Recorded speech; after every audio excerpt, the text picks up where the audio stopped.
ED റെയ്ഡിലെ Congress നിലപാടിനെതിരെ പ്രതിപക്ഷ നേതാവ് പിണറായി വിജയൻ.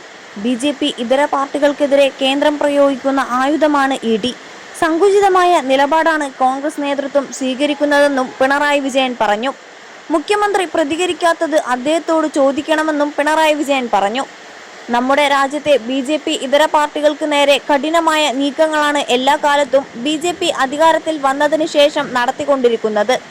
യഥാർത്ഥത്തിൽ നമ്മുടെ രാജ്യത്തിന്റെ വസ്തുതകൾക്ക് ചേരാത്ത ഒരു നിലപാടാണ്. കോൺഗ്രസിന് അവർക്കെതിരെ വരുമ്പോൾ മാത്രമാണ് അവർ ഇഡിക്കെതിരെ പ്രതികരിക്കാറ്.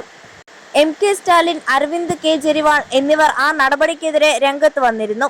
രാജ്യത്തിന്റെ വസ്തുതകൾക്ക് ചേരാത്ത നടപടിയാണ് കോൺഗ്രസ് സ്വീകരിക്കുന്നത്. സങ്കുചിതമായ നിലപാടാണ് കോൺഗ്രസ് നേതൃത്വം സ്വീകരിക്കുന്നത്. മുഖ്യമന്ത്രി ഇക്കാര്യത്തിൽ പ്രതികരിക്കാത്തത് എന്താണ് എന്നത് അദ്ദേഹത്തോട് ചോദിക്കണം, പിണറായി വിജയൻ പറഞ്ഞു. ഇഡി റെയ്ഡിൽ ഉദ്യോഗസ്ഥർ തന്നോട് ഒന്നും ചോദിച്ചില്ലെന്നും പ്രതിപക്ഷ നേതാവ് പറഞ്ഞു. വീണയുടെ ബാങ്ക് അക്കൗണ്ട് മരവിപ്പിച്ചിട്ടുണ്ട്. എല്ലാ സ്ഥലങ്ങളിലും ശാന്തമായാണ് പ്രതിഷേധിച്ചത് എന്നായിരുന്നു ഇഡി ഉദ്യോഗസ്ഥർക്കെതിരായ ആക്രമണത്തെക്കുറിച്ചുള്ള ചോദ്യത്തിന് പിണറായി വിജയന്റെ മറുപടി. വീണയുടെ ഒരു ബാങ്ക് അക്കൗണ്ട് ഇഡി മരവിപ്പിച്ചിട്ടുണ്ട്. അത് വസ്തുതയാണ്. എന്നോട് ഒന്നും ചോദിക്കുന്നത് കണ്ടില്ല. ഞാൻ അവിടെയുണ്ടായിരുന്നു എന്നത് മാത്രം അദ്ദേഹം പറഞ്ഞു.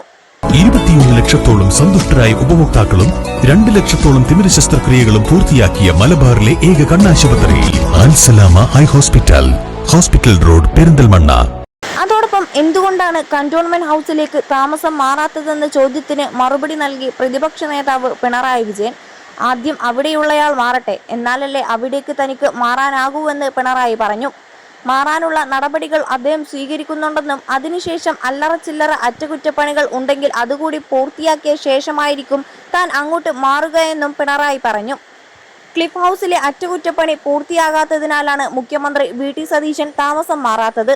മുഖ്യമന്ത്രി വി.ടി. സതീശൻ ക്ലിഫ് ഹൗസിലേക്ക് താമസം മാറാത്തത് കേന്ദ്ര അന്വേഷണ ഏജൻസികളുടെ പരിശോധന നടത്താനുള്ള ബോധപൂർവമായ നീക്കത്തിന്റെ ഭാഗമാണെന്ന് CPM നേതാവ് M. സ്വരാജ് വിമർശനം ഉന്നയിച്ചിരുന്നു. ക്ലിഫ് ഹൗസിൽ അറ്റകുറ്റപ്പണികൾ നടക്കുന്നു എന്ന കാരണം പറഞ്ഞാണ് മുഖ്യമന്ത്രി അവിടെ താമസിക്കാത്തതെങ്കിലും ഇതിന് പിന്നിൽ മറ്റൊരു രാഷ്ട്രീയ ലക്ഷ്യമുണ്ടെന്ന് അദ്ദേഹം പറഞ്ഞു.